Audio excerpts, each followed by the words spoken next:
You pull the swag off the back of the ute before the sun's even properly up, and the red dirt is already warm through your thongs. There's a shed at the edge of the property that nobody's opened since last season, and you don't open it now either. You just grab what you need off the hook by the door and keep walking. At the bore, you don't look twice at the shape half buried in the sand near the trough. Just a stick. It's always just a stick.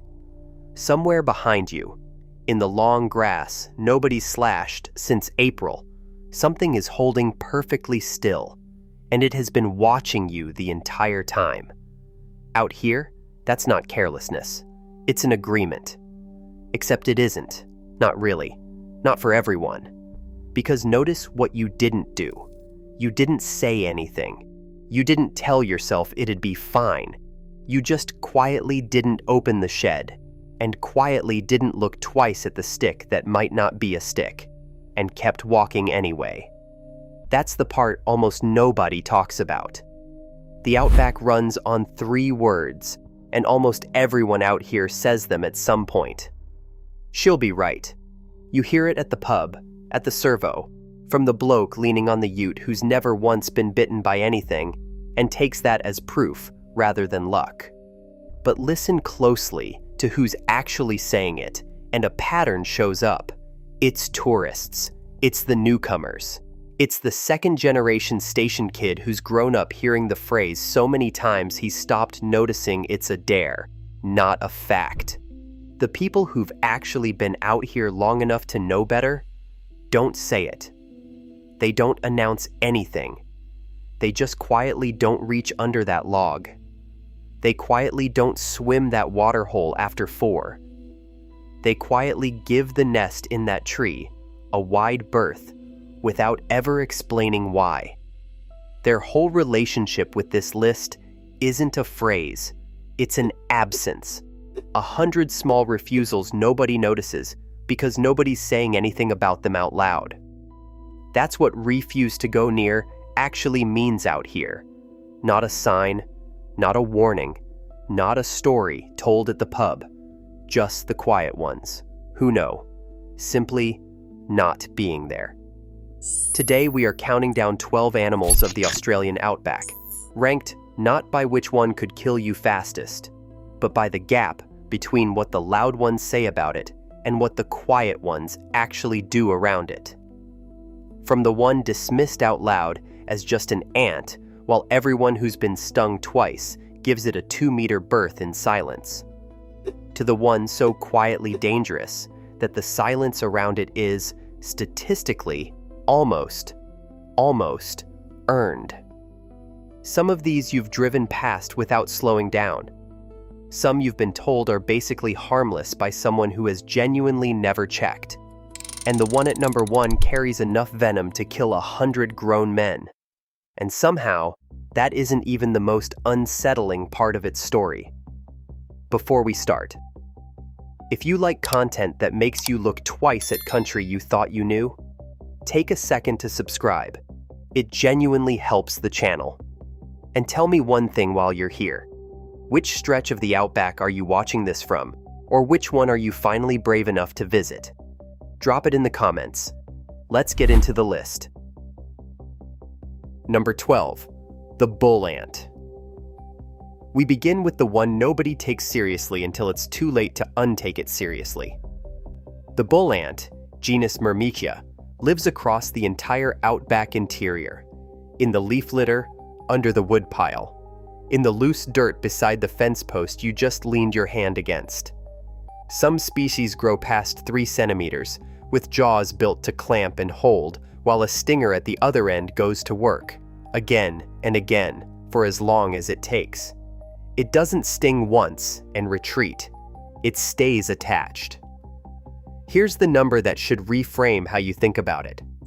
Across Australia, stings from ants, bees, and wasps combined cause more confirmed deaths in an average year than snake bites do. A study of ant sting fatalities across 2 decades found 6 confirmed deaths, every one of them a man, every one of them dead within 20 minutes, and not one of them carrying the adrenaline that would have saved him. Not because any single sting is more venomous, because almost nobody is watching for the thing crawling across their boot. "She'll be right, it's just an ant," is the most confidently wrong sentence in this entire list, and it's the one people say the most. Number 12 is the reminder that in this country, size was never the variable that mattered. Number 11, the Outback scorpion. If the ant is dismissed for being small, the scorpion is dismissed for being rare, which it isn't. Species like Urodacus, the burrowing scorpions, live under nearly every flat rock and slab of loose bark across the arid interior, sealed into silk-lined burrows during the day, out hunting the moment the heat breaks. Most stings are genuinely mild, closer to a wasp sting than anything close to fatal. But genuinely mild most of the time is not the sentence anyone actually says. What they say is, "Nothing lives under there," about a rock they have never once turned over. Number 11 has been under that rock since before the property was fenced. Number 10, the perentie. Now the one people feed at the roadhouse. The perentie is Australia's largest lizard, reaching lengths past 2.5 meters, behind only the Komodo dragon and a small handful of other monitors worldwide. It looks slow. It looks like something out of a tourist photo, tongue flicking, ambling toward the bin behind the servo. What gets left out of that photo is the mouth. A perentie bite carries a payload of bacteria and, in some monitor species, mild venom compounds that keep a wound swelling and infected long after the animal has wandered off.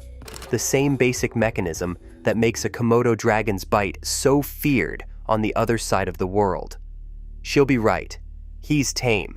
He comes round. Every arvo is what the servo owner tells you. The perentie has not agreed to that arrangement. It has simply never needed to disagree, yet. If the scorpion hides beneath the ground, the perentie hides in plain sight, wearing the shape of something familiar. Number 9, the freshwater crocodile. This is the wet edge of the Outback, the Kimberley, Kakadu, Catherine, the gorge country, where the red dirt gives way to permanent water, and every swimming hole out here has the same local rule. Repeated so often it's stopped sounding like a warning. Freshies don't bite. And it's true, mostly. Freshwater crocodiles are shy, fish-eating, and built with a narrower snout than their saltwater cousins, without the same instinct to treat a human as prey. But doesn't hunt you and cannot hurt you are two different sentences that got quietly merged into one over a few generations of swimming holes, and every year a handful of people learn the difference. A hand near a nest, a foot planted where a basking crocodile didn't expect one, a defensive bite that closes on instinct rather than appetite. Lake Argyll, in Western Australia, is home to some 35,000 freshwater crocodiles and is, at the same time, one of the country's most popular swimming lakes. An entire annual event is built around people swimming across it. In 2022, a 38-year-old woman was bitten in one of its coves. Wildlife officers ended up shooting the animal responsible. The lake reopened. The swim event went ahead again the following year, and the year after that. Notice who's actually swimming there, and who isn't. The tourists go in loud, phones out, "She'll be right," already halfway out of someone's mouth before they've hit the water. The old fella who's lived on this river his whole life is the one standing on the bank, not saying a word, not going in at all. Number 9 is proof that a safe swimming hole is a story the loud ones agreed to believe, and the quiet ones never did. Number 8, the redback spider. Somewhere in the dunny you haven't renovated since the 80s, or the underside of the outdoor furniture nobody's flipped over this year, there may be a small, black, red-striped spider that Australia has spent decades learning to fear correctly. The redback lives in almost every outback shed, water tank stand, and outhouse in the country.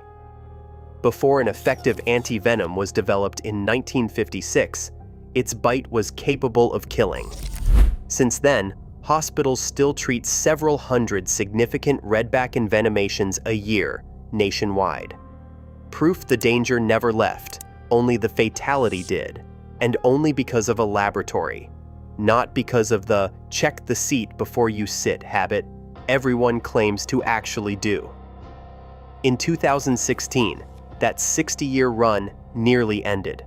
A 22-year-old man was bitten while bushwalking on the New South Wales north coast. The bite itself didn't kill him. It was the infection that took hold afterward, in the days that followed, after he'd already been treated and sent home. He was the first person connected to a redback bite to die in almost 60 years, and the cause of death wasn't even the venom. It was everything the venom left behind. "She'll be right, I checked it last time," is the sentence said by people who checked it roughly never. Number 7. The wedge-tailed eagle. Look up. Across the outback interior, the wedge-tailed eagle is the largest bird of prey on the continent, with a wingspan that can stretch past 2 meters, riding thermals so high above a paddock that most people never register it as a threat at all. It's scenery, not danger, something you photograph rather than watch. Wedgies are confirmed predators of lambs and small livestock across sheep country, and breeding pairs will genuinely swoop anyone who gets too close to a nest without meaning to.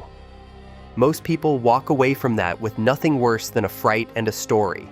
But most people is doing a lot of work in that sentence, and it's carrying an animal with talons built to kill kangaroos. The denial here isn't disguise, it's altitude. Everything else on this list hides at ground level, where at least you're looking. Number 7 hunts from a place you've been trained your entire life to assume is safe. Here's where the list stops being a curiosity and starts being the actual shape of the outback. Because everything up to this point, you could plausibly avoid by watching your feet. What comes next, you cannot outwalk. If you're enjoying this, now's a good time to hit subscribe, because the back half of this list is where "she'll be right" stops being a fun bit of bush wisdom and starts being an actual gamble. Number 6, the feral camel. Australia holds the largest wild camel population on Earth, somewhere between 300,000 and 1 million animals, depending on the year and the drought, roaming across roughly a third of the mainland. For most of the year, they're exactly what the postcard promises: slow, patient, faintly comic desert icons plodding across a dry lake bed. During rut, that changes. Bulls become aggressive, unpredictable, and, at up to 700 kilograms, entirely capable of trampling anything that doesn't get out of the way fast enough. In 2009, that wasn't theoretical. Drought pushed roughly 6,000 camels into Kaltukatjara, Docker River, a Northern Territory community of about 350 people. They smashed water mains, tore down fences, forced their way toward taps and air conditioning units, and blocked the town's airstrip, the same airstrip the community relied on for medical evacuations. The territory's own local government minister didn't call it an infestation. He called it a siege. She'll be right. They're basically cattle, is what gets said about an animal 3 times the mass of a cow, doing something a cow has never once tried to do, and something that, for one small town, wasn't a saying at all. If the eagle hunts from above, the camel arrives as a mass. Not fast, not sneaking, just simply larger than whatever decided to stand in its way. Number 5, the feral water buffalo. North of the Camel's Range, across the floodplains and wetlands of the Northern Territory's top end, roams an animal descended from working stock. Abandoned when the settlements that once needed them were abandoned too.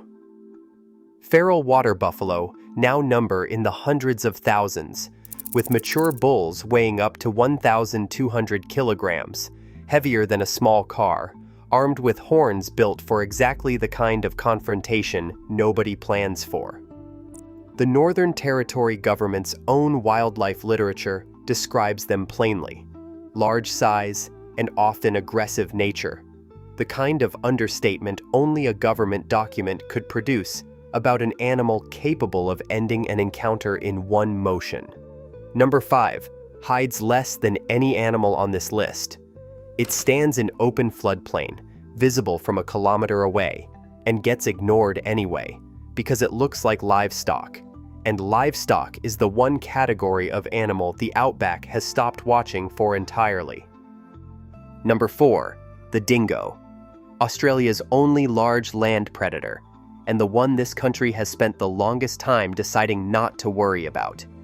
Dingoes range across nearly the entire Outback interior, genuinely wild, genuinely apex, capable of taking down animals many times their own weight when hunting in a pack. Human attacks are rare enough that dingoes don't bother people became the standard line for most of the 20th century. That confidence was permanently altered by the most scrutinized case in Australian legal history, the 1980 disappearance of baby Azaria Chamberlain at Uluru, a tragedy that took 32 years, multiple inquests, and a formal coronial finding before it was accepted that a dingo was, in fact, responsible. That case didn't make dingoes common killers. It made an entire country reconsider, a sentence it had been repeating for decades without ever checking it. Number 3, the death adder. Unlike almost every other snake in this country, the death adder doesn't flee when something large approaches. It doesn't need to. Buried in sand, leaf litter, or loose soil, with only its head and the tip of its tail exposed, it waits, sometimes for days, twitching that pale tail tip like a worm to lure in anything curious enough to investigate. When it strikes, it does so faster than almost any other snake on the continent, a reflex measured in fractions of a second, over almost before the eye registers movement. In 1998, in the Broome region of Western Australia, a 9-year-old boy was bitten by a desert death adder he almost certainly trod on in the dark. Nobody saw it happen. He died in the vehicle on the way to hospital, 180 kilometers away. There was no warning rattle, no retreat, nothing to see coming, just a snake that had already decided it wasn't going anywhere, and a boy who found that out the only way you can. "She'll be right, it'll get out of the way," is a sentence built on the assumption every other Australian snake actually validates. The death adder is the one exception nobody accounts for, because it has never once agreed to move first. Don't let the common name fool you. Despite being called the king brown, the mulga snake isn't closely related to the true brown snakes at all, and that single mistaken assumption has probably done more damage than any other piece of Outback folklore on this list. It's the heaviest venomous snake in Australia, capable of exceeding 2.5 meters, and it delivers more venom in a single bite than any other snake on the continent. Not the most toxic drop for drop, but simply more of it, injected in a bite that can be repeated multiple times in one encounter. It lives everywhere across the interior: homesteads, wood piles, machinery sheds, the exact places people work with their hands and their attention somewhere else.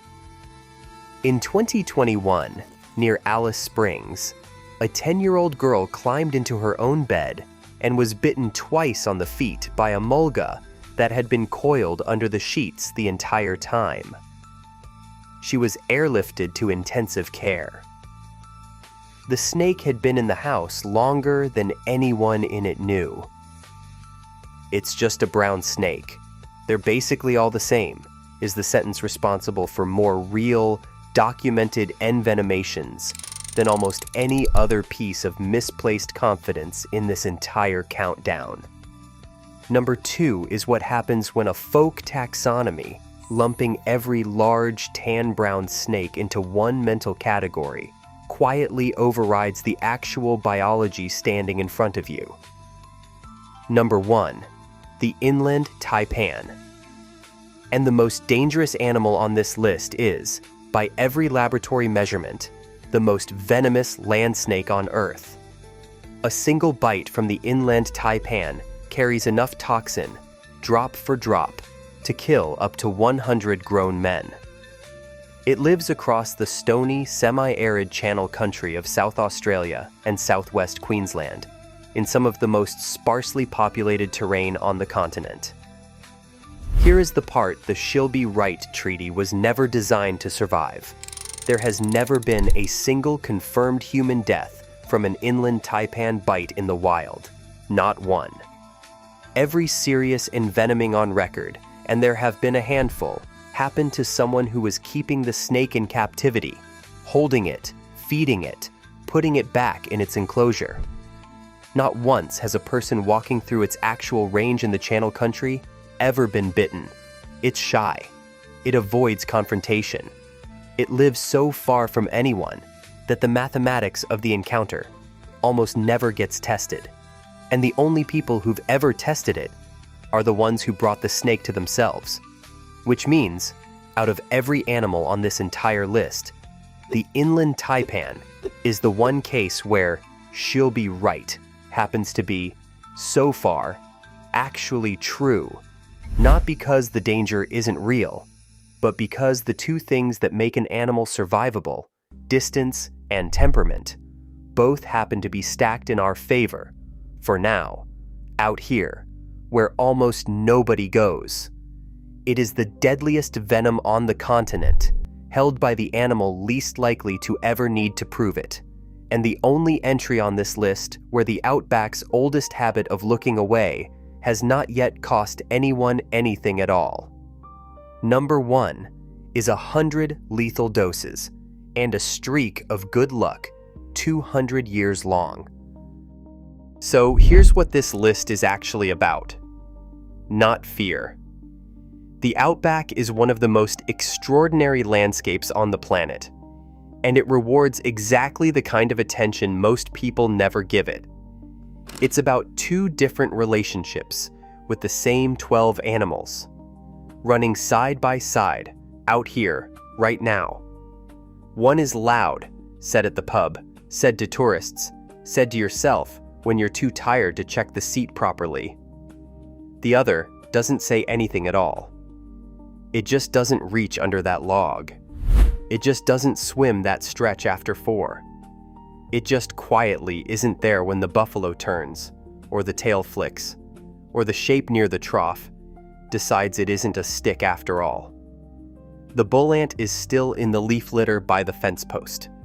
The camel herds are still moving toward whatever water is left this season. The buffalo is still standing in the floodplain in plain sight, mistaken for cattle, the way it's been mistaken for 200 years. And somewhere out past the last fence line, in channel country that hasn't seen rain in longer than anyone can remember, the deadliest snake on Earth is doing exactly what it has always done. Staying still, staying hidden, letting the loud ones keep saying the phrase, and letting the quiet ones keep being right not to. She'll be right. Somebody's always saying it.